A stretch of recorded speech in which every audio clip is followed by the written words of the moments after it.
இன்றைக்கி மார்னிங் எழுந்து வரும்போதே டைம் வந்து 7:30. அவசரமாக பிரேக்ஃபாஸ்ட் லஞ்ச் எல்லாமே பண்ணணும். ஸோ வேகமாக வந்து கிச்சனுக்கு போயாச்சு. என்ன பண்ணுறதுனே தெரில. எனக்கு என்ன பண்ணுறதுன்னு தெரிலனா அன்றைக்கி காலைல பிரேக்ஃபாஸ்ட் கண்டிப்பாக போகாவாக தான் இருக்கும். ஸோ போகாவும் ஒரு ஆம்லெட்டும் போட்டு என் ஹஸ்பண்ட்க்கு வந்து கொடுத்துட்டேன்.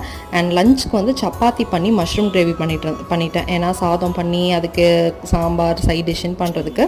ஸோ இது வந்து ஒரு வேலையாக முடிஞ்சிடும் அப்படின்னு சொல்லிட்டு அவரை சப்பாத்தி தேய்க்க சொல்லிட்டு நான் கிரேவி வச்சுட்டேன். ஸோ கடகடன் வேலை முடிஞ்சிச்சு. அப்புறமா சேமியா பாயசம் என் ஃப்ரெண்ட்ஸ்க்கு எடுத்துகிட்டு வரேன் அப்படின்னு சொல்லியிருந்தேன். ஸோ அதுக்காக அவர் அனுப்பிட்டு நான் கொஞ்சம் பொறுமையாக சேமியா பாயசம் பண்ணியிருந்தேன். இந்த 12 ருபீஸ்க்கு கொடுக்குற ஆச்சி இன்ஸ்டன்ட் மிக்ஸ் வந்து ரொம்ப சூப்பராக இருக்குது.